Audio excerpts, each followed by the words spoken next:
يا أيها الذين آمنوا اتقوا الله ولتنظر نفس ما قدمت لغد واتقوا الله إن الله خبير بما تعملون. Bismillahirrahmanirrahim. Assalamualaikum warahmatullahi wabarakatuh.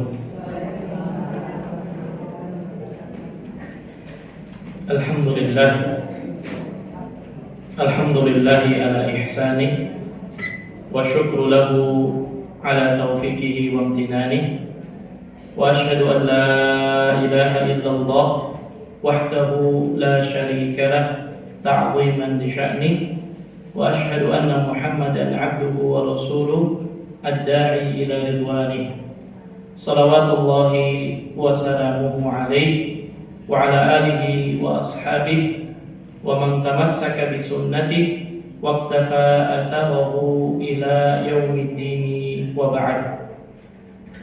Ma'asyiral muslimin, a'azzani Allah wa iyyakum, ibu-ibu para ummahat yang semoga Allah muliakan.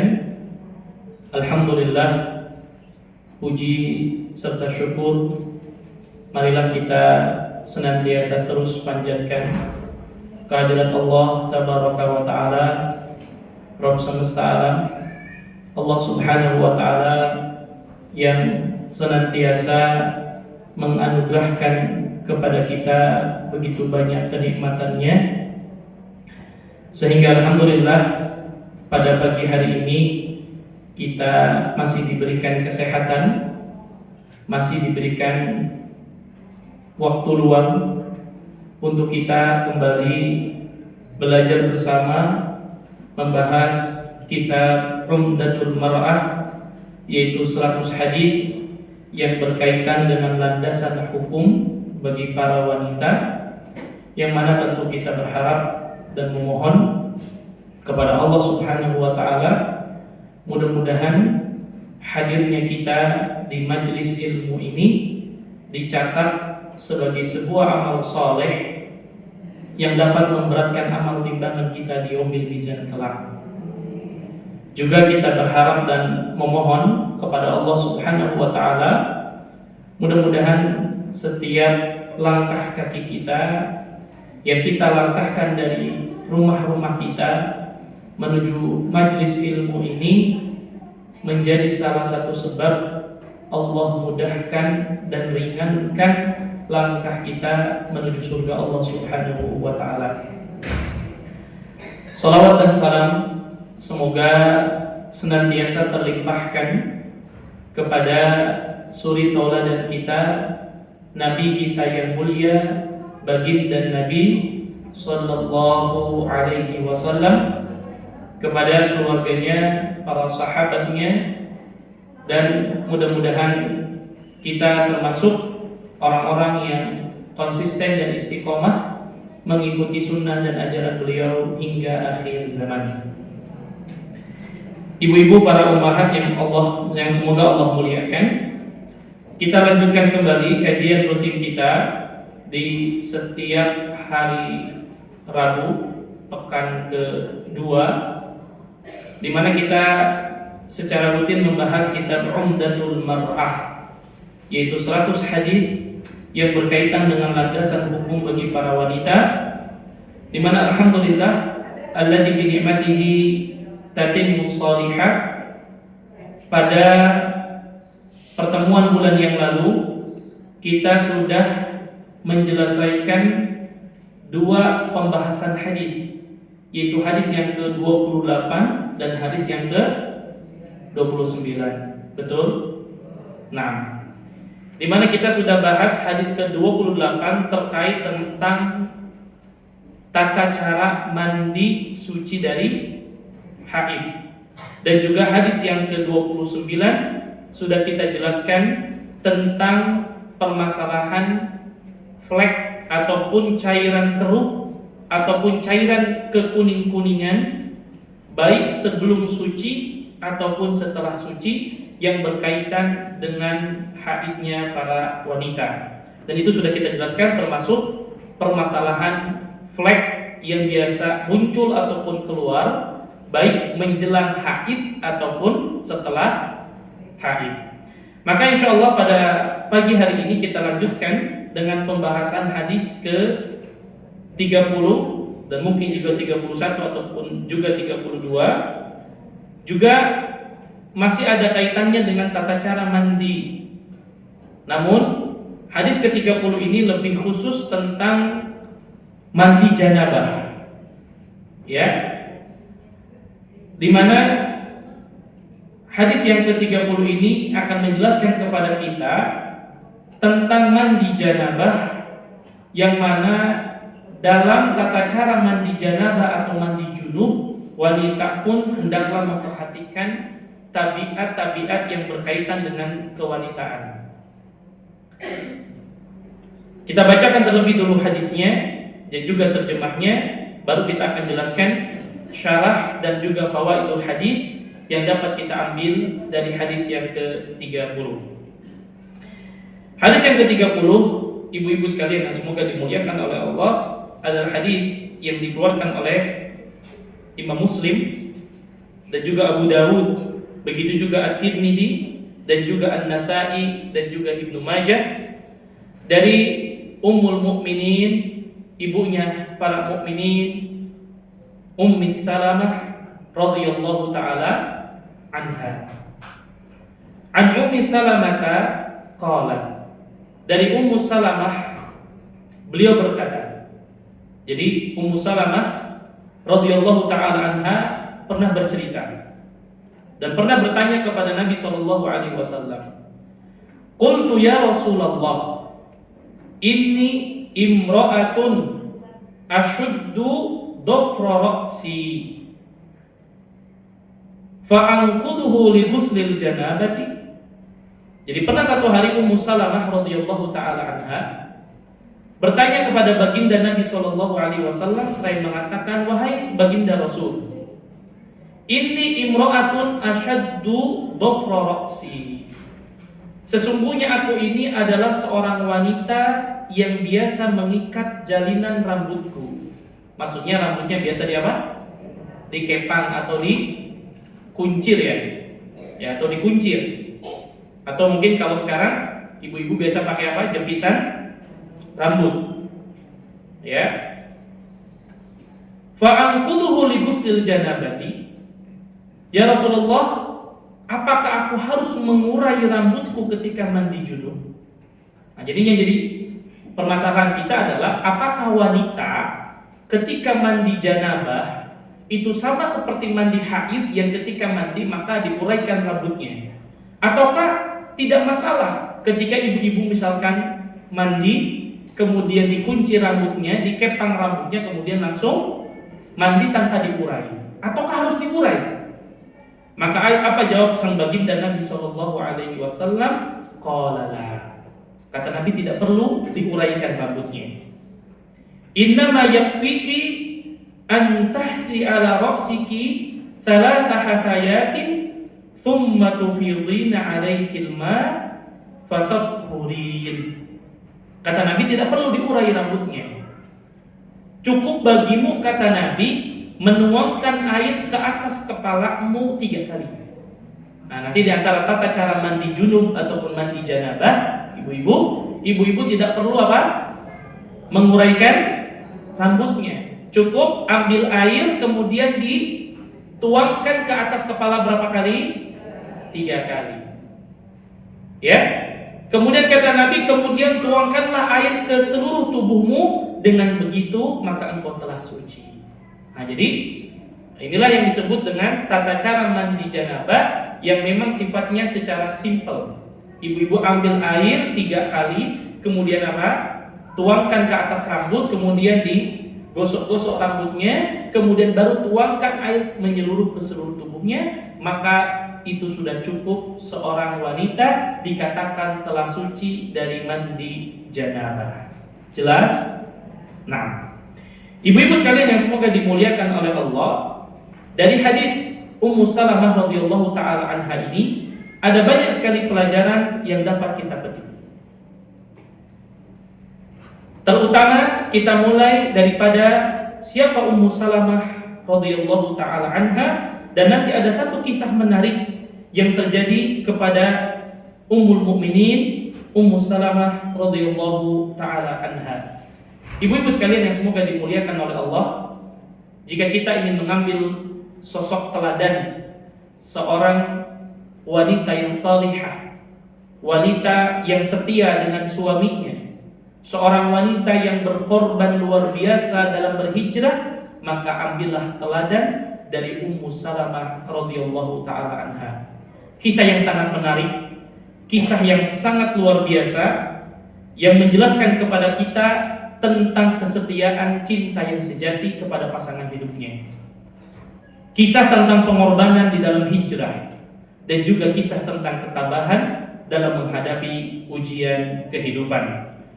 Maka saya menasihatkan kepada para ummahat bahwa jika ingin menjadikan teladan kehidupan, maka salah satunya belajarlah dari siapa? Ummu Salamah radhiyallahu taala anha, karena kisahnya sangat menakjubkan. Oleh karenanya, saya pribadi sedang menulis satu buku tentang kisah daripada Ummu Salamah dan Abu Salamah dengan judul buku Ketika Cinta Bertemu dengan Takdir, tentang bagaimana kita bisa memetik hikmah dari kisah yang terjadi pada perjuangan hijrah, kesetiaan, dan juga ketabahan dalam menghadapi ujian yang terjadi kepada Ummu Salamah radhiyallahu taala anha. Maka secara singkat terlebih dahulu, ibu-ibu sekalian, agar kita bisa mengambil hikmah yang luar biasa, Ummu Salamah merupakan seorang sahabiyah awalnya. Beliau menikah dengan seorang laki-laki bernama Abu Salamah, di mana Abu Salamah ini merupakan putra dari pamannya Ummu Salamah. Berarti siapanya Ummu Salamah? Sepupu. Masih ada hubungan keluarga. Karena kita tahu sepupu itu bukan mahram, sehingga boleh menikah. Ya, sehingga boleh menikah. Nah, Ummu Salamah radhiyallahu taala dan juga Abu Salamah radhiyallahu taala anhuma, mereka berdua termasuk sahabat dan sahabiyah generasi awal yang masuk Islam. Namanya sendiri Ummu Salamah adalah Hindun bintu Abi Umayyah. Dan secara nasab, secara garis keturunan, Ummu Salamah ini termasuk seorang wanita dari kalangan Quraisy, Al-Qurasyiyyah. Bahkan termasuk seorang wanita yang cerdas, seorang wanita yang cantik jelita, seorang wanita yang jujur imannya kepada Allah Subhanahu wa taala. Bahkan di awal-awal Ummu Salamah radhiyallahu taala anha dan suaminya termasuk yang hijrah ke Habasyah di awal-awal hijrahnya kaum muslimin. Karena kita tahu sebelum Nabi dan para sahabat hijrah ke Madinah, para sahabat sudah pernah 2 kali hijrah ke mana? Ke Habasyah. Habasyah itu saat ini namanya negara Ethiopia, yang ada di mana? Benua Afrika. Nah, dulu para sahabat ketika mendapatkan tekanan dari orang-orang musyrikin Quraisy, ketika mereka mengetahui bahwa banyak kaum muslimin di kota Makkah yang sudah masuk Islam, maka banyak di antara para sahabat yang diboikot, banyak di antara para sahabat yang disiksa, banyak para sahabat yang ditekan, diambil hartanya, dirampas hartanya, sehingga menjadikan kaum muslimin banyak yang tersiksa di kota Makkah. Maka Nabi mengizinkan untuk berhijrah ke Habasyah. Ini di awal-awal dakwah Nabi Shallallahu Alaihi Wasallam. Termasuk di dalamnya yang pernah hijrah ke Habasyah siapa? Ummu Salamah dan Abu Salamah radhiyallahu taala anhuma. Dan ma'asyiral muslimin rahimani wa rahimakumullah, setelah datang panggilan hijrah ke kota Madinah, maka Abu Salamah dan Ummu Salamah segera untuk menerima seruan dan arahan serta perintah Nabi Shallallahu Alaihi Wasallam untuk hijrah ke kota Madinah. Namun ternyata Allah menakdirkan kisah perpisahan yang sangat memilukan antara Ummu Salamah, Abu Salamah dan juga anaknya Salamah radhiyallahu taala anhum ajma'in. Di mana saat itu ternyata keluarganya tidak mengizinkan Ummu Salamah dan juga putranya Salamah untuk pergi hijrah ke kota Madinah. Sehingga terpaksa Abu Salamah lah yang pergi hijrah sendirian ke kota Madinah, sedangkan Ummu Salamah dilarang oleh keluarganya untuk pergi ke Madinah, sehingga mereka dipisahkan sementara waktu, tidak bisa bertemu hampir dalam waktu 1 tahun. Bahkan putranya sendiri Salamah ditahan, bahkan ditarik-tarik, tidak boleh ikut ayahnya, tidak boleh ikut ibunya, sehingga mereka dipisahkan. Ya, demi berhijrah mereka harus menahan rindu yang luar biasa. Abu Salamah harus tinggal di Madinah sementara waktu, Ummu Salamah tidak diizinkan sehingga masih tetap di kota Makkah. Begitu juga anaknya diambil oleh keluarga ya daripada Ummu Salamah, yaitu dari Bani Makhzum, sehingga mereka terpisah 3 orang. Bapaknya di Madinah, ibunya di Mekah, anaknya diambil oleh keluarga Bani Makhzum. Sehingga satu hal yang membuat Ummu Salamah sangat bersedih. Bagaimana dia bersedih? Karena sejatinya dia sangat cinta dengan suaminya. Dia sangat setia dengan suaminya Abu Salamah radhiyallahu taala an. Karena Abu Salamah adalah seorang laki-laki yang soleh, yang sangat berbakti kepada Allah, yang sangat memperhatikan hak-hak istrinya. Wanita manapun pasti bersedih ketika dia harus berpisah dengan suami yang sangat dicintainya. Terlebih harus dipisahkan dengan siapa? Putra yang sangat dicintainya. Namun dengan kesabaran, keteguhan hati, hingga pada akhirnya Allah Subhanahu wa taala mempertemukan mereka lagi di kota Madinah. Kisahnya cukup panjang, saya tidak akan ceritakan panjangnya. Namun singkat cerita, akhirnya keluarganya merasa iba karena Ummu Salamah hampir setiap hari menangis, merindukan kekasihnya, merindukan suaminya yang sangat dia cintai, yaitu Abu Salamah radhiyallahu taala an, hingga akhirnya diizinkan oleh keluarganya untuk berhijrah. Akhirnya mereka sekeluarga dipertemukan kembali di kota Madinah. Namun ternyata ujian tidak sampai di sana. Ternyata suami yang sangat beliau cintai, Abu Salamah radhiyallahu taala an, akhirnya mengikuti perang pada perang Uhud. Namun setelah peperangan tersebut ternyata Abu Salamah radhiyallahu taala an mengalami banyak luka yang dia derita ketika perang Uhud, hingga Allah takdirkan Abu Salamah meninggal pada tahun ke-4 Hijriah. Sehingga saat itu Abu Salamah berpesan kepada istri yang sangat beliau cintai agar setelah Abu Salamah meninggal maka hendaklah dia menikah lagi dengan laki-laki yang soleh. Namun saat itu Ummu Salamah berjanji bahwa dia tidak akan menikah dengan laki-laki manapun, karena dia tahu bahwasanya suaminya adalah laki-laki yang paling terbaik, dan dia merasa tidak ada laki-laki yang paling baik daripada Abu Salamah radhiyallahu taala anhu. Dan Ummu Salamah memiliki satu cita-cita agar nanti dia bisa dikumpulkan oleh Allah di surga bersama suami yang sangat beliau cintai. Namun beliau teringat dengan sabda Nabi Shallallahu Alaihi Wasallam, di mana Nabi pernah bersabda, "Ma min abdin tusibuhu musibatun." Hamba manapun yang ketika ditimpa musibah, ibu-ibu sekalian hafalkan doa ini. Ini doa yang sangat luar biasa. Nabi pernah bersabda, barang siapa yang pernah ditimpa dengan sebuah musibah, kemudian dia mengucapkan inna lillahi wa inna ilaihi raji'un, Allahumma ajurni fi musibati wa akhlufli khairan minha. Saya ulang doanya, inna lillahi wa inna ilaihi raji'un. Sesungguhnya kita ini adalah milik Allah, dan sesungguhnya kita semua akan dikembalikan kepada Allah Subhanahu wa ta'ala. Allahumma ajurni fi musibati. Ya Allah, berikanlah pahala terhadap musibah yang menimpaku. Wahlufli khairan minha. Dan ya Allah, gantikanlah dengan ganti yang lebih baik daripada musibah yang menimpaku. Ummu Salamah pernah dengar hadis ini dari Nabi. Karena kata Nabi, barang siapa yang membaca doa ini ketika kena musibah, illa ajarahullahu fi musibati, melainkan Allah akan berikan pahala pada musibahnya. wa akhlafa lahu khairan minha, dan Allah akan gantikan dengan ganti yang lebih baik. Maka akhirnya Ummu Salamah membaca doa ini. Awalnya Ummu Salamah tidak mau membaca doa yang kedua tadi. Dia hanya membaca inna lillahi wa inna ilaihi raji'un. Dia tidak membaca Allahumma ajurni fi musibati wa akhluf li khairan minha. Karena dia meyakini awalnya tidak ada laki-laki yang sebaik daripada siapa? Abu Salamah radhiyallahu taala. Saking sayangnya, saking cintanya.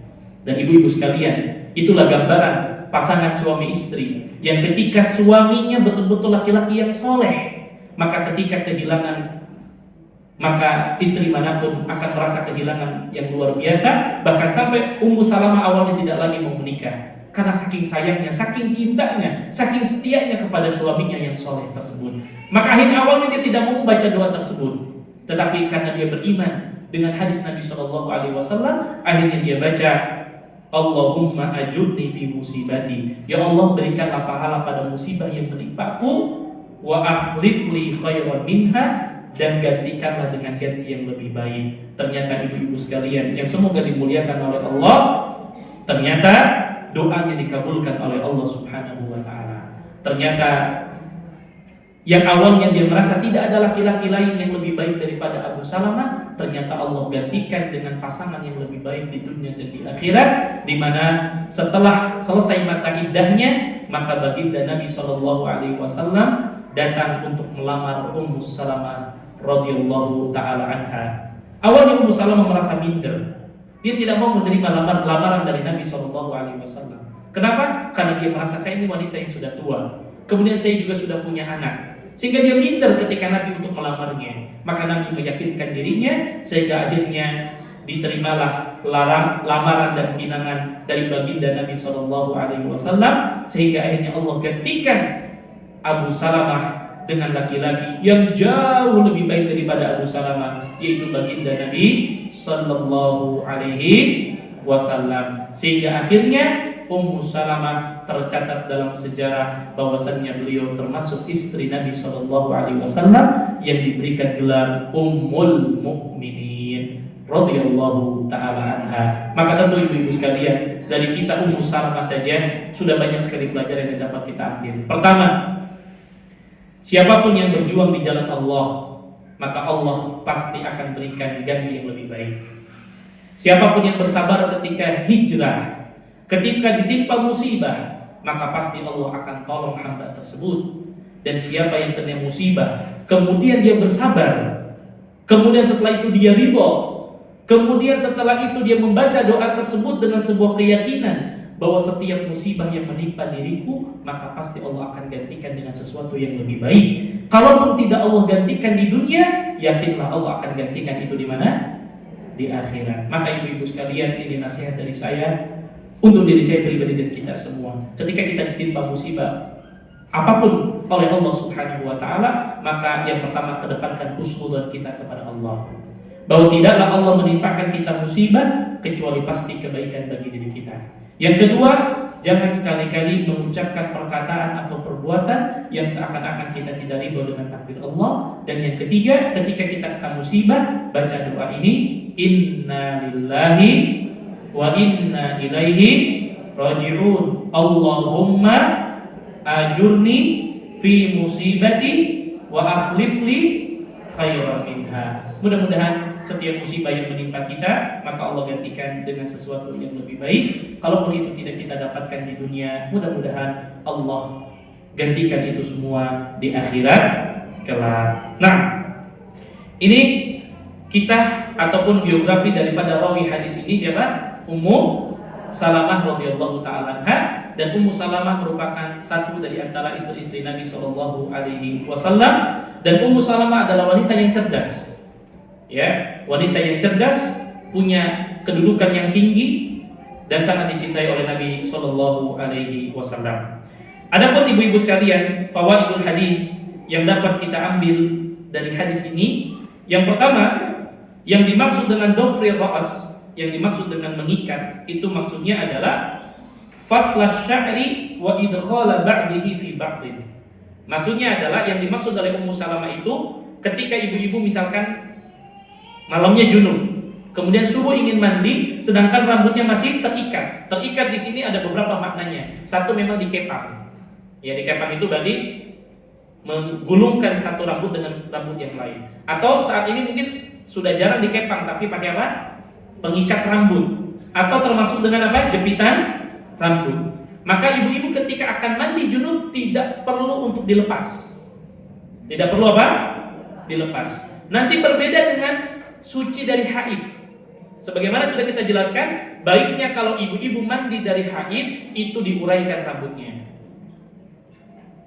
Ini antara perbedaan antara bersuci dari haid, bersuci dari junub. Jelas sampai di sini? Nah. Kemudian pelajaran yang kedua yang dapat kita ambil, min husni al-ishrati awil baina zawjain an tas'alal mar'atu zawjaha an amri diniha wa an yahtamma huwa bi ta'limiha. Masyaallah.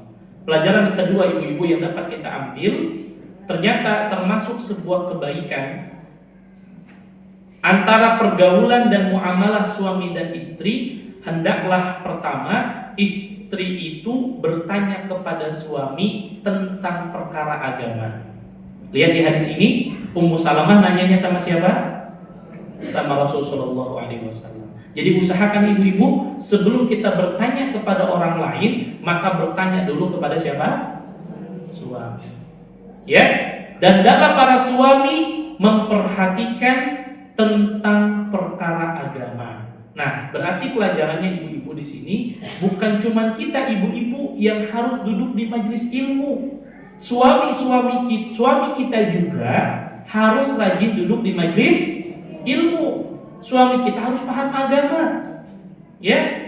Jangan sampai nanti suaminya ditanya, "Ya, kalau ibu mandi junub lepas apa namanya? Ikatan rambut, kepangnya atau enggak?" Bingung suaminya. Karena suaminya pun nggak tahu ilmu. Nah, berarti di sini menunjukkan kepada kita suami dan istri dua-duanya harus kompak, selalu rajin hadir di majelis ilmu. Kemudian kata para ulama, di antara juga hikmah yang dapat kita ambil bahwa hendaklah para suami belajar agama. Ya, belajar agama supaya ketika ada permasalahan-permasalahan yang itu menjadi permasalahan yang hanya berlaku bagi wanita, maka sangat baik ketika wanita tersebut bertanyanya kepada suaminya dulu. Karena mungkin ada pertanyaan-pertanyaan yang sifatnya tabu, yang malu kalau ditanyakan kepada orang lain. Maka disinilah pentingnya para suami paham agama. Lalu ada pertanyaan, Ustaz, kan gak semua laki-laki jadi ustaz? Betul. Saya tidak mengatakan semua laki-laki harus jadi ustaz, tidak. Tapi saya mengatakan setiap laki-laki, setiap pasangan kita harus rajin duduk di majelis ilmu. Harus berilmu juga. Kemudian pelajaran berikutnya kata para ulama, di sini memberikan pelajaran terutama para ibu-ibu yang sekarang mungkin sudah punya anak dewasa. Ya, baik laki-laki ataupun wanita. Ibu-ibu sekalian, hendaklah ketika ibu-ibu memiliki anak laki-laki, maka carikan pasangan wanitanya adalah wanita-wanita yang beragama, wanita-wanita yang paham agama. Dan begitu sebaliknya, kalau ibu-ibu punya anak wanita, maka carikan pasangan untuk suami anak-anak ibu adalah laki-laki yang juga paham agama. Minimal mereka rajin ke majelis ilmu, minimal mereka rajin belajar. Bukan laki-laki yang ketika diajak ke majelis ilmu gak pernah mau, bukan laki-laki yang jauh dari majelis ilmu, karena Nabi sudah mengingatkan.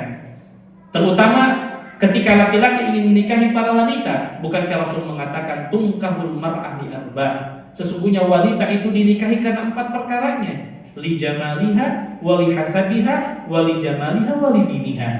Karena kata Nabi, wanita itu dinikahi satu karena hartanya. Boleh seseorang menjadikan kriteria utamanya adalah hartanya. Yang kedua adalah karena keturunannya. Yang ketiga karena kecantikannya.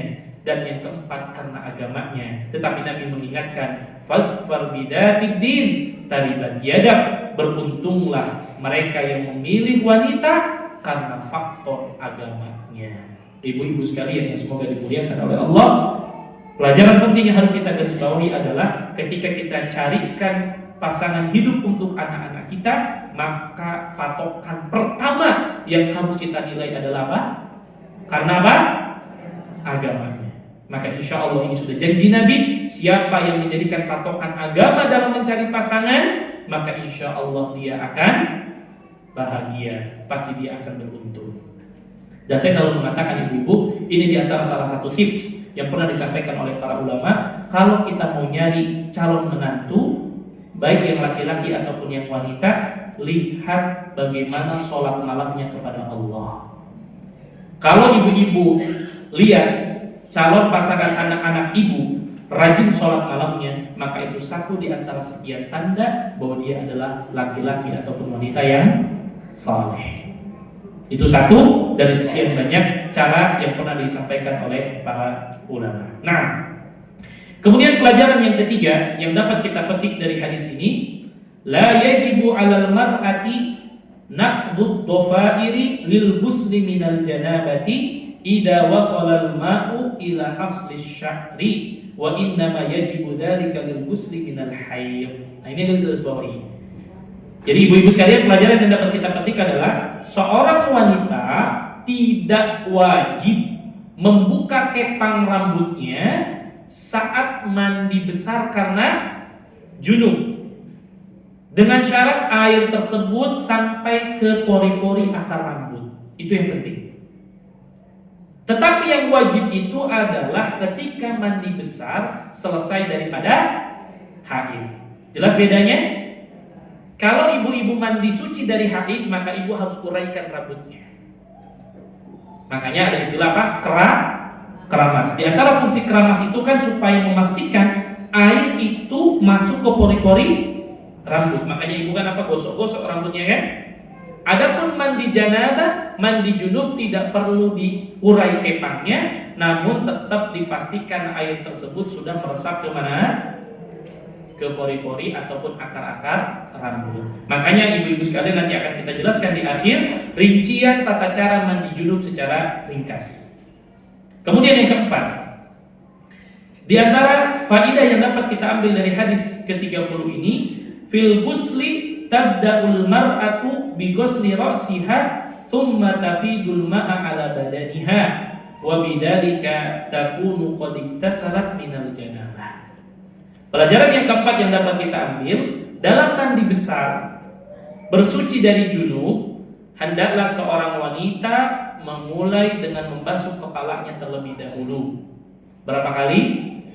3 kali. 3 kali itu hukumnya sunnah. Wajibnya berapa? Sekali. Jadi ibu-ibu ambil air, siramkan ke kepala. Ya. Barulah setelah itu apa? Ibu siramkan ke seluruh badan ibu. Nanti disebutkan dalam riwayat Aisyah, boleh dimulai dulu badan yang sebelah kanan, kemudian badan yang sebelah kiri, baru diguyurkan semua, maka ini sudah cukup. Cukup. Namun kalau mau sempurna, maka boleh disempurnakan dengan berwudu terlebih dahulu. Sebagaimana kita mandi ketika suci dari haid. Jelas ibu-ibu? Nah, makanya faedah yang kelima, istihbabu ghuslil a'dha'i thalathan fil ghusl. Disunahkan membasuh 3 kali bagian tubuh ketika mandi besar. Lebih dari 3 boleh? Boleh. Namun diusahakan bilangannya ganjil atau benar? Ganjil. Ya. Karena yang wajib itu sekali, sisanya hukumnya sunnah. Kalau bisa 3 kali alhamdulillah. Lebih daripada itu juga boleh. Nah, ibu-ibu sekalian yang semoga dimuliakan oleh Allah, disebutkan dalam riwayat yang lain, yaitu riwayat Ibunda Aisyah radhiyallahu taala an, kata Ibunda Aisyah, "Kunna idza asabat ihdana janabatun akhadhat bi yadiha thalathan fawqa ra'siha thumma ta'khudhu bi yadiha ala shiqqiha al-ayman wa bi yadiha al-ukhra ala shiqqihi al-aysar." Nah, ini dikuatkan oleh hadis Aisyah. Kata Aisyah, kami istri-istri Nabi, lihat ini menunjukkan bahwasannya istri Nabi itu kalau mereka mau mandi, mereka tanya tata cara mandinya kepada Nabi. Kata Aisyah, kami para istri Nabi, apabila salah seorang di antara kami junub, tentu junub ini ada 2, kata para ulama, junub diakibatkan, mohon maaf, mimpi besar, apa mimpi basah, atau disebabkan karena junub berhubungan. Karena sekali lagi ibu-ibu sebagaimana pernah disebutkan dalam hadis di dalam kitab Umdatul Mar'ah bahwasanya wanita pun mengalami yang namanya mimpi basah. Jadi ini sebab seorang wanita mengalami junub. Apakah karena mimpi basah atau karena berhubungan dengan pasangannya? Maka ketika itu terjadi, maka kata Aisyah, maka dia mengambil air dengan kedua telapak tangannya 3 kali. Ya, jadi ambil dengan tangan, ya zaman sekarang kita pakai gayung, kemudian disiramkan ke rambutnya 3 kali, ya, atau ke kepalanya 3 kali, kemudian tangannya membasuh menyiramkan ke bagian tubuh sebelah kanan, dan satu lagi tangannya menyiramkan ke sebelah tubuh sebelah kiri. Nah, ini diantara sunnah Nabi ketika mandi junub, sebelah kanan dulu, baru kita tuangkan ke sebelah kiri, baru kita tuangkan ke seluruh tubuh kita.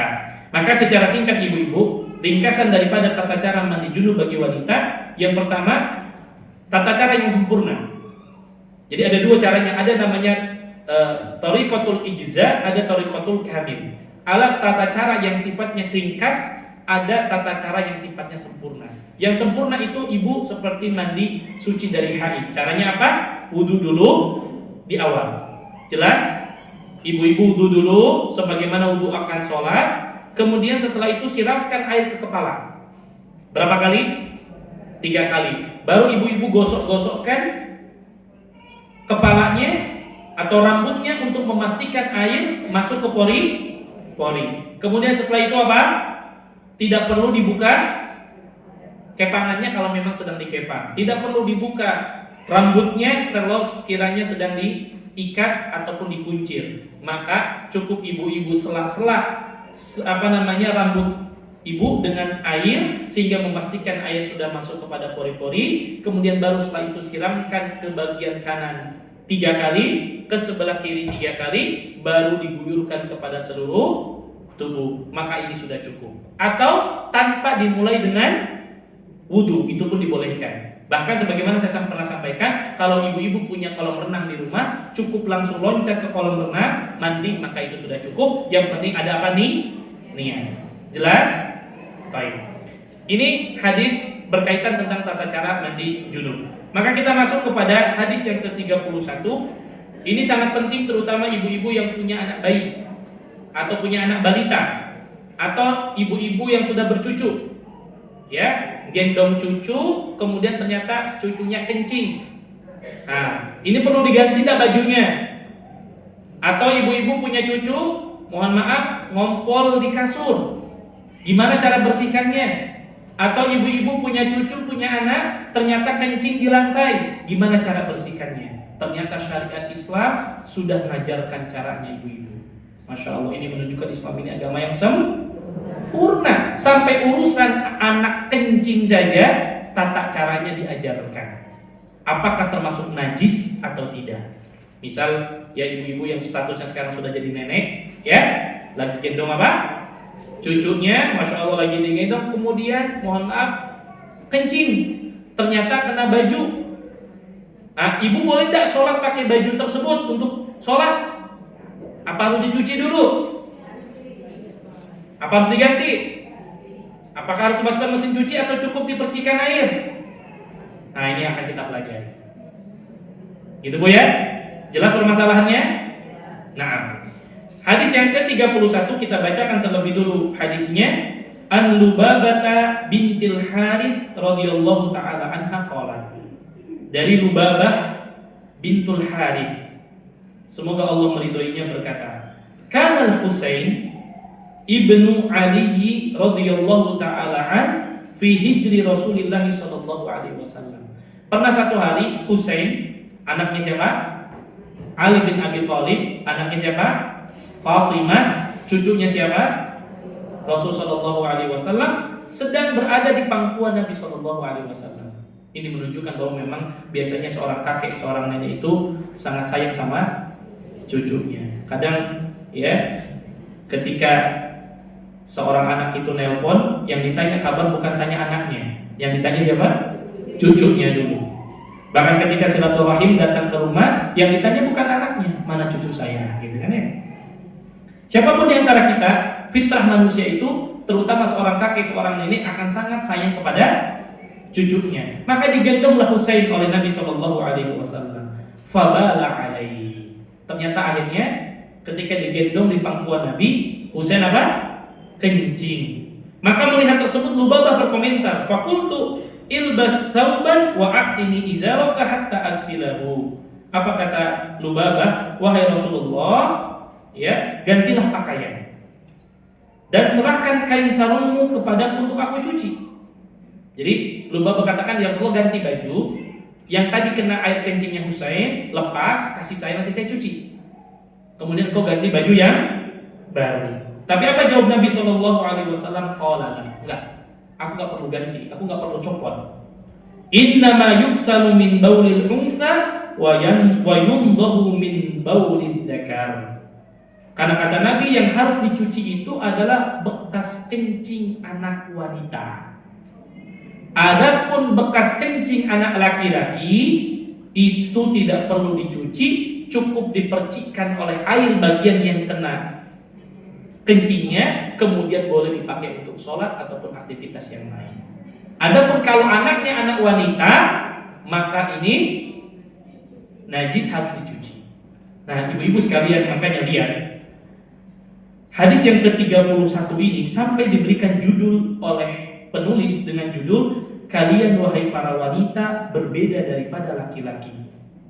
Lantas bagaimana bisa kamu ingin menyamai saat dewasa? Masya Allah, ternyata ibu-ibu dari hadis yang ke-31 ini memberikan pelajaran kepada kita bahwa sampai kapanpun laki-laki dan wanita tidak akan pernah sama. Bahkan sampai urusan, mohon maaf, air kencingnya saja cara membersihkannya berbeda. Kalau air kencing itu anak wanita mengenai baju kita yang sedang gendong, maka harus kita lepas kemudian kita cuci. Adapun kalau anak laki-laki, maka tidak perlu dilepas, cukup dipercikan air, digosok-gosok, maka itu sudah cukup. Namun ini berlaku bagi anak yang belum makan, bagi anak yang belum MPASI. Paham? Bagi anak-anak yang masih, mohon maaf, diberikan ASI. Tapi kalau anak laki-lakinya sudah makan atau sudah MPASI kemudian kencing, maka tetap bajunya harus dilepas dan diganti. Jelas? Baik. Oleh karenanya, mari kita jelaskan hadis ini secara terperinci. Ibu-ibu sekalian yang semoga dimuliakan oleh Allah, baginda Nabi Shallallahu Alaihi Wasallam memberikan satu petunjuk, pelajaran kepada kita bahwa satu laki-laki itu berbeda dengan wanita. Termasuk bagaimana cara membersihkan air kencing yang mengenai baju kita jika anak kita ini masih kecil. Terutama, sekali lagi tolong digarisbawahi, ketika anak kita belum diberikan makan atau belum sampai pada usia MPASI. Biasanya ibu-ibu umur berapa anak-anak dikasih MPASI? Berapa? 8 bulan. Hah? Oh, ini beda-beda nih, ada berapa bulan? 6 bulan? Masya Allah. Sepakat semua 6 bulan? Nah, karena ibu-ibu yang paling tahu ya. 6 bulan ya. Nah, nanti ternyata ibu-ibu sekalian, subhanallah, luar biasa. Mungkin yang jadi pertanyaan di kepala kita, Ustaz, kenapa harus dibedakan kencing laki-laki dengan wanita? Betul? Apa hikmahnya? Ternyata ibu-ibu, hal ini dapat dibuktikan secara ilmiah. Masya Allah. Inilah yang menunjukkan bahwasannya perkataan Nabi itu adalah wahyu dari Allah Subhanahu wa Ta'ala. Nanti terakhir akan saya jelaskan apa hikmahnya.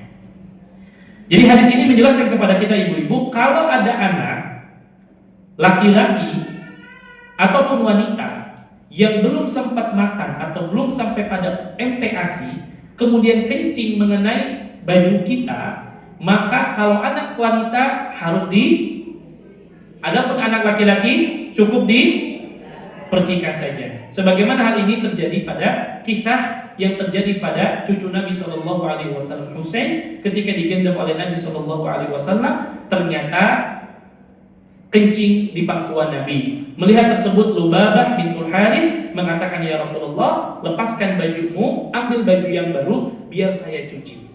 Maka Nabi mengatakan, da'i ibni, biarkan.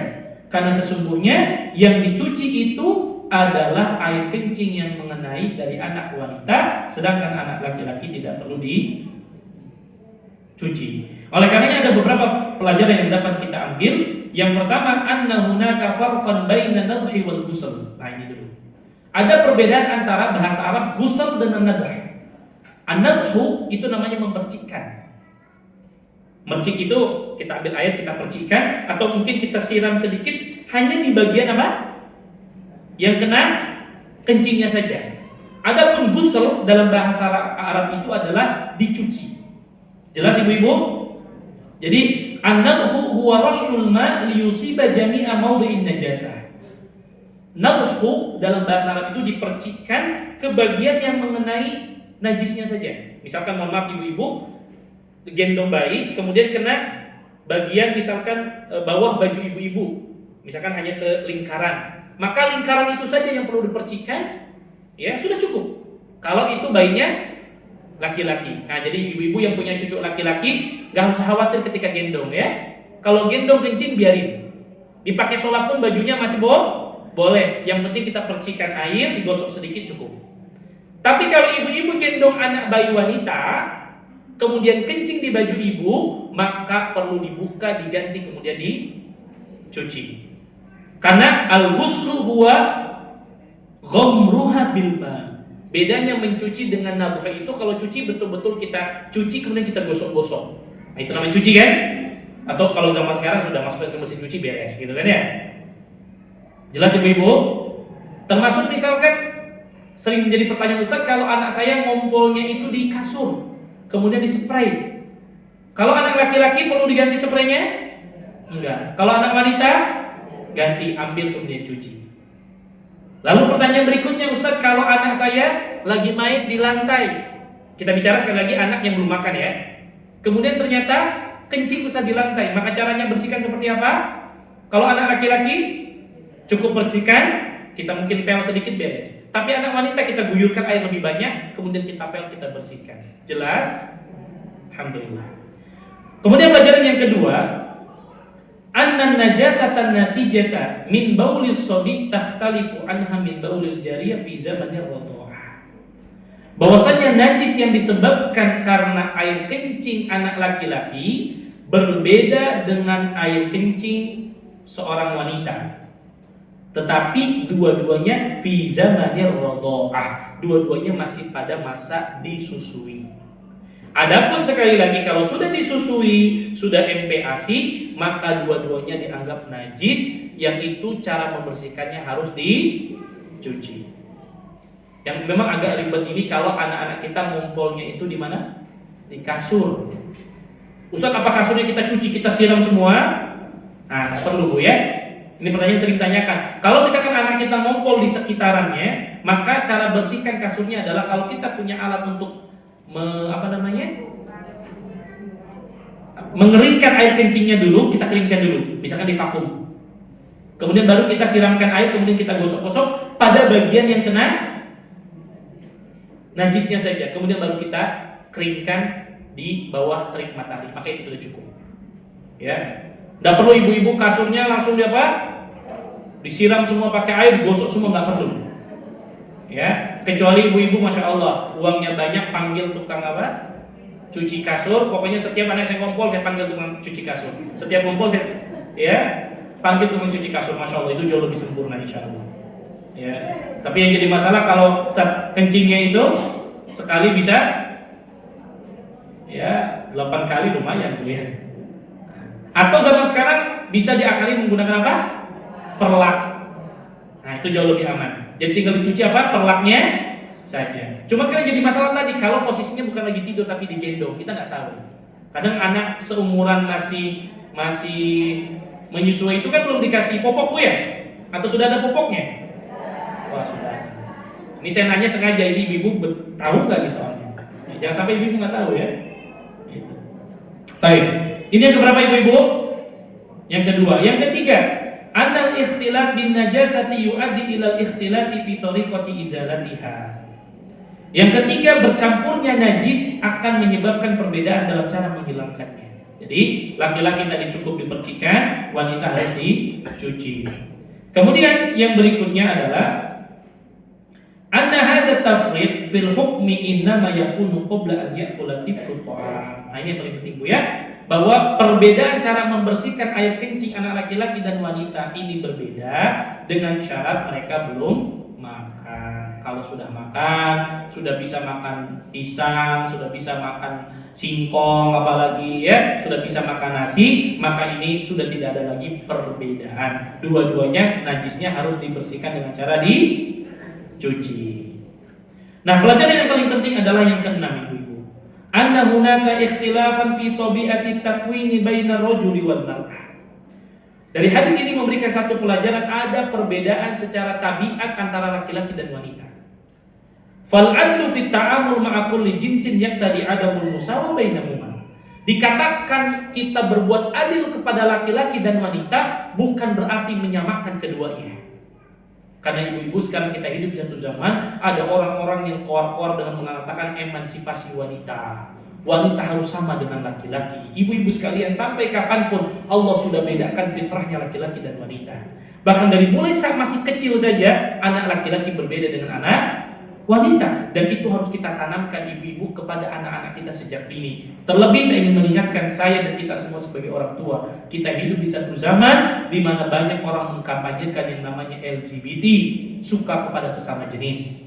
Maka cara mendidik anak-anak kita dari masih kecil kita katakan, kamu anak laki-laki, kamu anak wanita. Laki-laki berbeda dengan wanita. Dari fisiknya, dari segala hal wanita tidak akan pernah sama dengan laki-laki. Dan tidak boleh kita menyamakan laki-laki dengan wanita. Makanya Allah mengatakan dalam Al-Quran, Ar-rijalu qawwamuna 'alan nisa bima faddalallahu ba'dahum 'ala ba'd. Sesungguhnya laki-laki adalah pemimpin bagi para wanita dan Allah memberikan karunia masing-masing pada laki-laki dan wanita. Masing-masing berbeda. Ibu-ibu sekalian, satu hal yang miris. Belum lama saya baca satu artikel, ya, di Berlin itu sekarang mulai diakui, mohon maaf, seorang wanita boleh mandi di kolam umum tanpa menutup, mohon maaf, bagian dadanya. Dengan alasan apa? Ingin menyamakan dengan laki-laki. Jadi ada sekumpulan wanita protes. Kenapa laki-laki boleh berenang tanpa menutup dadanya, sedangkan kami wanita harus menutup dadanya? Kami ingin samakan dengan laki-laki. Akhirnya apa? Dibuatlah aturan, laki-laki dan wanita boleh membuka dadanya ketika berada di kolam renang yang sama. Lihat. Sampai kapanpun gak akan pernah sama, ibu sekalian. Jadi saya ingin menasihati kepada orang-orang yang gembor-gemborkan emansipasi wanita, kesamaan gender antara laki-laki dan wanita, tidak akan pernah sama sampai kapanpun. Laki-laki punya keutamaan secara khusus, wanita punya keutamaan secara khusus, yang itu bagian daripada keadilan. Adil itu tidak harus sama, tetapi masing-masing diberikan haknya sesuai dengan fitrahnya masing-masing. Jelas ibu-ibu? Bayangkan, sejak masih kecil saja sudah berbeda tentang cara membersihkannya. Nah, ibu-ibu sekalian yang semoga dimuliakan oleh Allah, lalu pertanyaannya apa hikmahnya Ustaz? Kenapa anak laki-laki yang belum makan atau belum MPASI, kalau kencing tidak perlu dibersihkan, dicuci, tapi cukup dipercikan air? Tapi kenapa wanita harus dicuci? Ternyata ibu-ibu terbukti secara ilmiah bahwa anak usia 0 sampai 30 hari, ya, itu persentase bakteri dalam urin perempuan itu sudah 95,44%. Jadi anak wanita, mohon maaf, dari mulai lahir saja najisnya, bakterinya sudah banyak. Makanya berapa persen? 95,44%. Sedangkan ternyata bayi laki-laki itu usia 0 sampai 30 hari persentase bakterinya hanya 41,9%. Setengahnya dari wanita. Pertanyaan saya, terbukti secara ilmiah atau tidak? Terbukti. Ini menunjukkan bahwa petunjuk Nabi, sabda Nabi adalah wahyu dari siapa? Allah Subhanahu wa taala. Allah yang tahu mana cara membersihkan air kencing laki-laki, mana cara membersihkan air kencing wanita. Maka Allah mewahyukan ini kepada baginda Nabi sallallahu alaihi wasallam. Ternyata hikmahnya, kalaupun itu cuma dipercikan, maka bakterinya hilang. Berbeda dengan wanita karena 95% hampir 100% bakterinya banyak, maka perlu dibersihkan dengan cara apa? Dicuci. Masya Allah, ini luar biasa, menunjukkan kepada kita Islam ini agama yang sempurna. Jelas? Baik. Kemudian kita tutup dengan hadis yang terakhir secara singkat saja tentang hadis yang ke-32 tentang pentingnya wanita mengkhususkan tempat sholatnya. Ternyata ibu-ibu, semakin ibu-ibu sholatnya tertutup di rumah, semakin afdol. Jadi sholatnya ibu-ibu di rumah lebih afdol. Walaupun nanti jadi pertanyaan, Ustaz, boleh tidak kami ke masjid sholatnya? Terutama nanti ini biasanya ditanya ketika sholat tarawih, mana yang lebih baik, kami sholat tarawih di rumah atau sholat tarawih di masjid? Baik, kita bacakan hadis yang terlebih dahulu. An Abdullah radhiyallahu taala anin Nabi sallallahu alaihi wasallam qala salatul mar'ati fi baitiha afdalu min salatiha fi hujratiha wa salatuha fi mahda'iha afdal min salatiha fi baitiha. Kata Nabi sallallahu alaihi wasallam, salatnya seorang wanita di kamar khususnya lebih utama daripada salat di ruang tengah rumahnya. Jadi ibu salat di kamar yang lebih tertutup lebih afdal daripada sholat di ruang tengah. Jelas? Dan sholatnya ibu-ibu di ruang penyimpanan barang berharga. Misalkan ibu-ibu punya satu tempat khusus nyimpan emas, Ustaz, karena saya di rumah punya emas 20 kilo, ya. Nah, maka saya bikin gudang khusus penyimpanan emas. Biasanya nggak mungkin tempat penyimpanan itu terbuka kan? Apalagi punya emas 20 kilo. Wah, itu pasti dijaga tuh kan? Nah, ibu-ibu sholat di situ lebih tersembunyi, lebih utama daripada ibu sholat di dalam kamar yang khusus tadi. Berarti semakin ibu tertutup sholatnya, semakin afdal. Jelas sampai di sini? Nah, oleh karena ibu-ibu sekalian yang semoga dimuliakan oleh Allah, di antara pelajaran yang dapat kita ambil, anna ajra sholatil mar'ah yatafawat bihasabil makan alladhi tusalli fihi. Masya Allah. Ini hebatnya wanita dibandingkan laki-laki, ibu. Kami para laki-laki, betul, sholat di masjid bagi kami lebih utama dibandingkan kami sholat di rumah. Betul? 25 sampai 27 derajat. Tapi ibu-ibu ternyata pahala sholat wanita akan berbeda-beda tergantung pada tempat yang melaksanakannya. Masya Allah. Di rumah saja ibu-ibu bisa pahalanya beda. Ibu sholat di ruang tamu dengan sholat di kamar lebih besar mana pahalanya? Di kamar. Ibu sholat di tempat yang lebih khusus lagi, punya musola sendiri yang tertutup tempatnya, jauh dari pandangan manusia, jauh lebih besar pahalanya dibandingkan sholat di dalam kamarnya. Bayangkan sholatnya sama-sama di rumah yang sama, tapi pahalanya berbeda-beda. Ini hebatnya seorang wanita. Kenapa? Karena sekali lagi kemuliaan seorang wanita adalah semakin dia tertutup maka dia akan semakin mulia. Sekali lagi saya garis bawahi, wanita itu semakin tertutup semakin mulia. Sebagaimana kalau ibu-ibu punya berlian, gak mungkin ibu taruhnya di ruang tengah tanpa pakai etalase, gak mungkin. Hilang itu. Pasti ibu berliannya taruh di mana? Di etalase. Udah dalam etalasenya dikasih lagi box. Habis boxnya dikasih lagi di bawahnya boxnya lagi, kan gitu kan? Jangan sampai ada debu yang masuk, jangan sampai ada orang yang lihat, kan gitu? Maka itu pun wanita itu seperti berlian. Semakin tertutup, semakin dia mulia, semakin besar nilainya di sisi Allah Subhanahu wa ta'ala. Yang kedua, anna salatal mar'i fi akhassil amakin laha dakhilu baitiha afdal min salatiha fi ghairihi. Salatnya wanita di tempat yang paling tertutup di dalam rumahnya lebih baik daripada salatnya di tempat yang lain. Lima fihi minas satri laha, karena ada unsur penutupan bagi dirinya. Jadi Masya Allah, ibu-ibu itu semakin tertutup tempat salatnya semakin lebih utama. Kemudian yang pelajaran yang ketiga, anna syari'ata turabbil mar'a ala tasattur anil rijal qadral imkan. Syariat kita mendidik para wanita untuk menutupi dirinya dari laki-laki sebisa mungkin. Walau kana dzalika fi ada'i ibadati minal ibadah. Bahkan dalam pelaksanaan ibadah sekalipun tetap wanita itu harus lebih tertutup. Ibu-ibu, jangan ada sebuah istilah mengatakan, Ustaz kan ibadah. Emang masih ada ya orang yang hatinya rusak ketika melihat kami ibadah? Kami kan ibadah pakai mukena tertutup. Bayangkan Nabi mengajarkan kepada kita sekalipun ibadah, tetap seorang wanita yang terbaik adalah tertutup dan jauh dari jangkauan para lelaki. Maka ini diberikan satu pelajaran ibu-ibu. Satu hal yang paling miris adalah ketika ada satu kajian dengan dalil ini kan kajian ilmu, masa sih kita tetap harus memperhatikan syariat?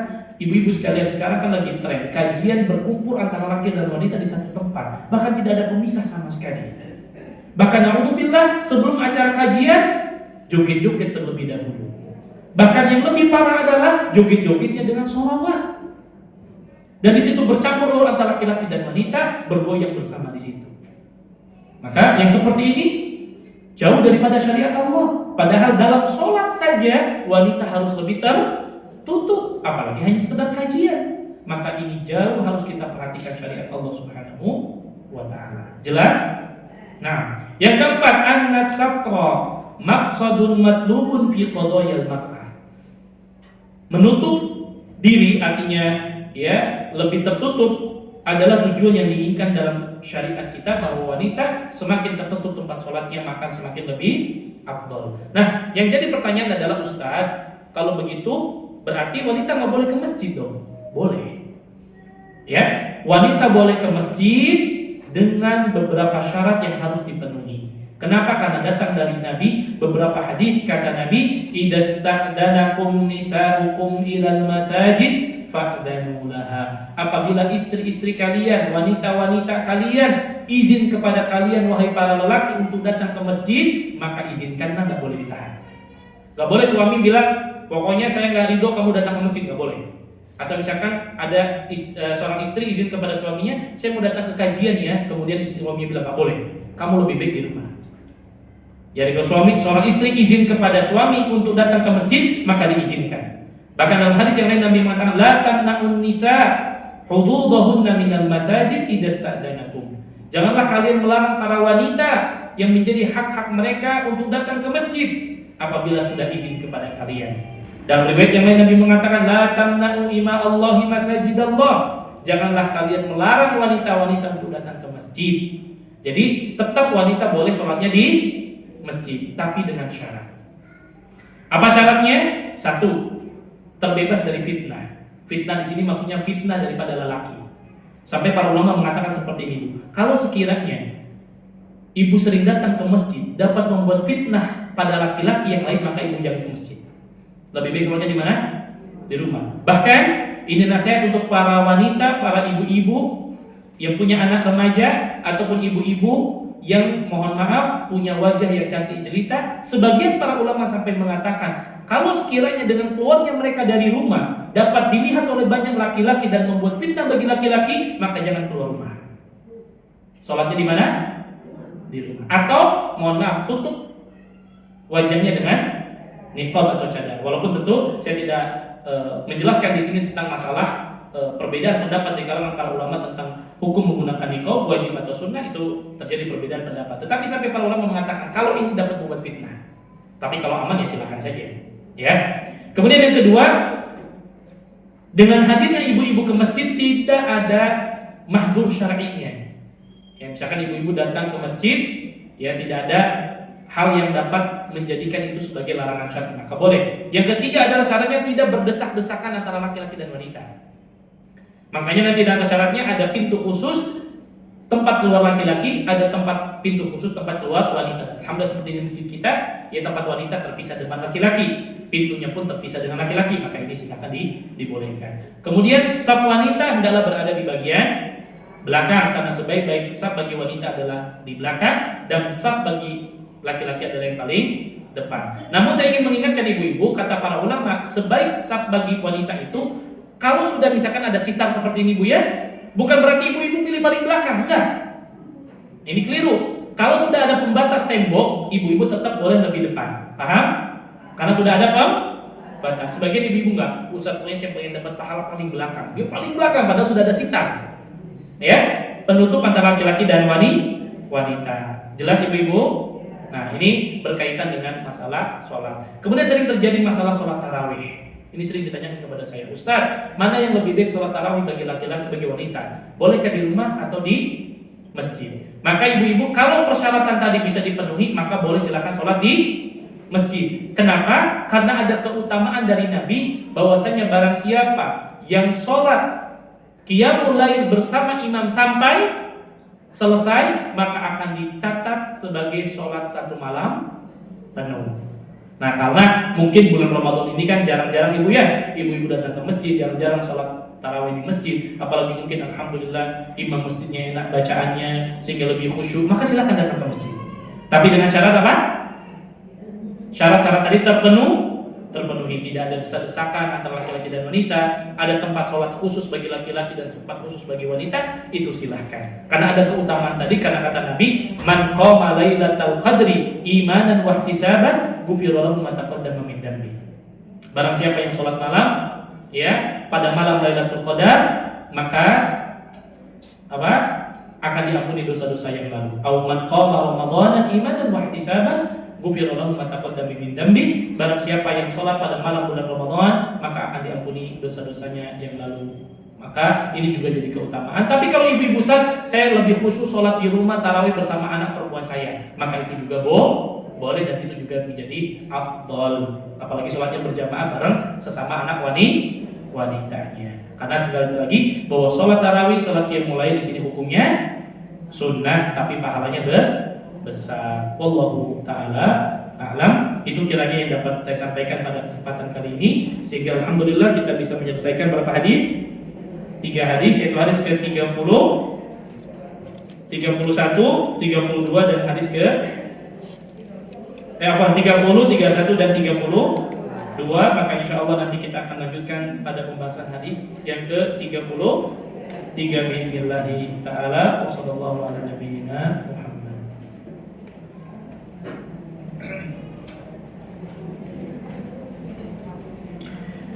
Assalamualaikum warahmatullahi wabarakatuh. Ustaz, bagaimana mencuci baju di mesin cuci?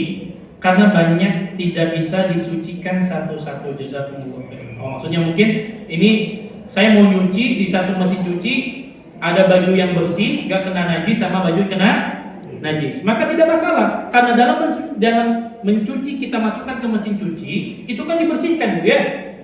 Berputarnya mesin cuci, ada sabunnya, ada airnya, maka ini dalam rangka untuk membersihkan najis. Dan najis yang satu kepada yang lain itu kan dapat dibersihkan dengan apa?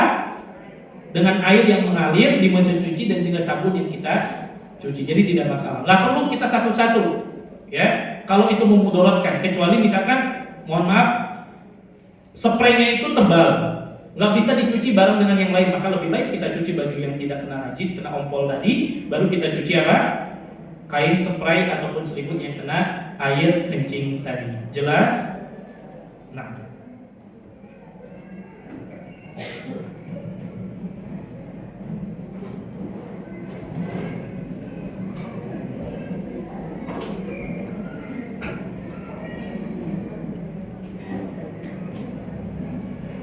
Ini saya kurang bisa bacanya, ini sebentar ya, saya terakhir kan. Bismillah, Ustaz izin bertanya, sebelum tidur kita disunahkan dalam keadaan berwudu. Apakah jika haid tetap disunahkan berwudu? Ya tidak masalah. Ya. Jadi kalaupun ibu-ibu dalam keadaan haid mau berwudu tidak masalah. Ya tidak masalah. Ya. Jadi kalaupun ibu-ibu sebelum tidur ya biasa berwudu terlebih dahulu, kemudian dalam keadaan haid berwudu, maka insya Allah ini pun tidak masalah.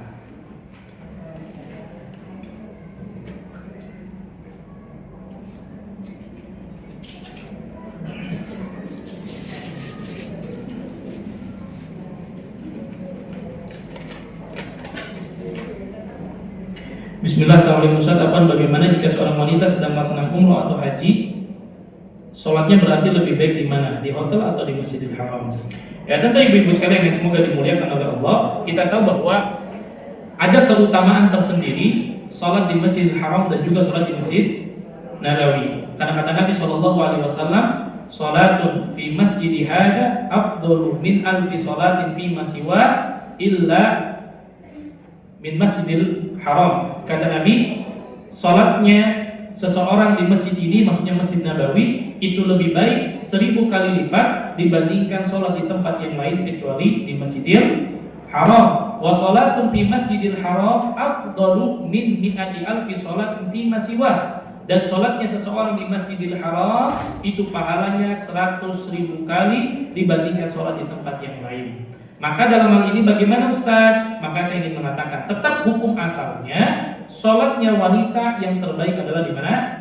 Di rumah. Namun sekali lagi sebagaimana tadi saya sudah jelaskan, seorang wanita boleh datang ke masjid, sholat di masjid dengan persyaratan yang dipenuhi. Maka ketika ibu datang ke Masjidil Haram, tentu tempat sholat ibu terpisah antara laki-laki dan wanita.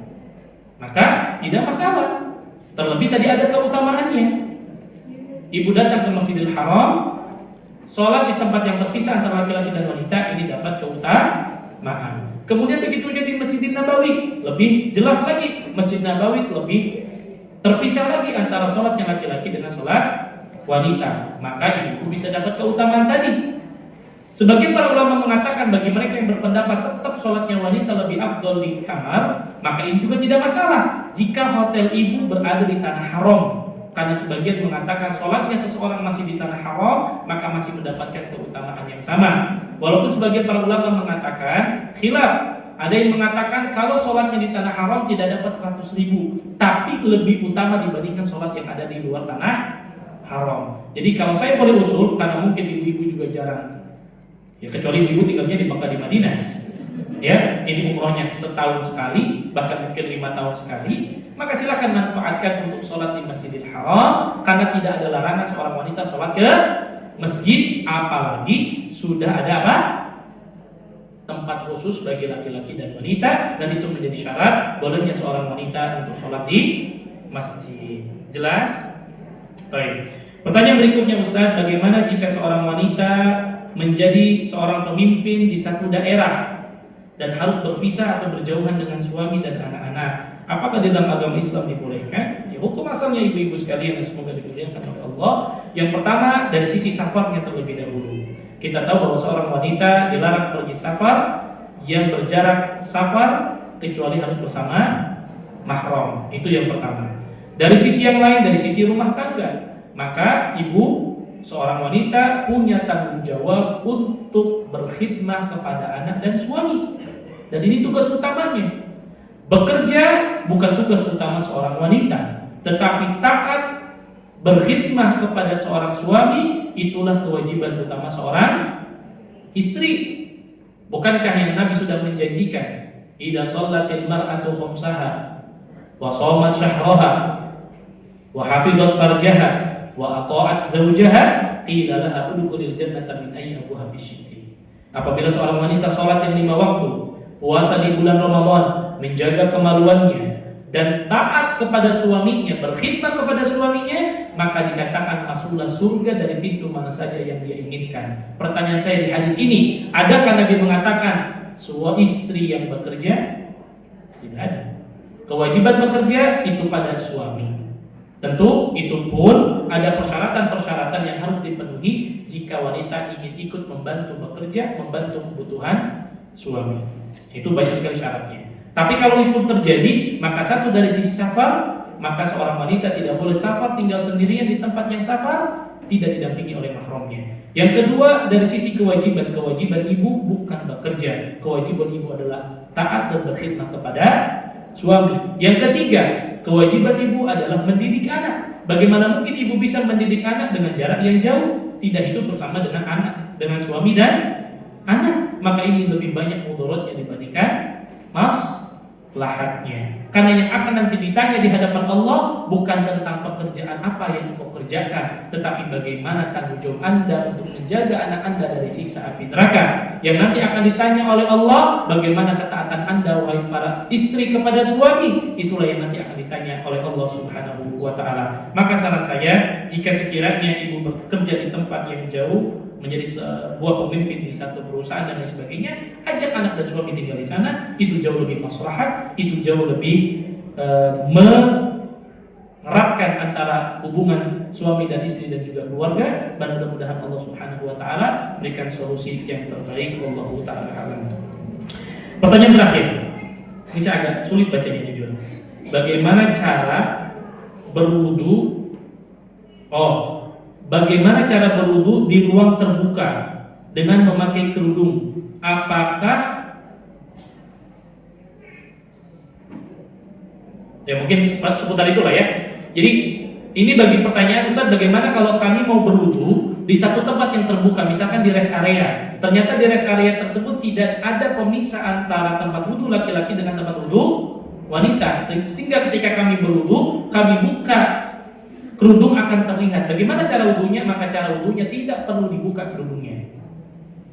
Ya, itu namanya mashul imamah bagi laki-laki. Adapun bagi wanita bisa diusap kerudungnya. Misal ibu-ibu berwudu, ya, satu ibu-ibu berwudu tetap wajah bisa dicuci. Ya. Nah, yang memang agak ribet adalah mencuci tangan. Ya, dalam hal itu maka boleh diusap bagian atasnya.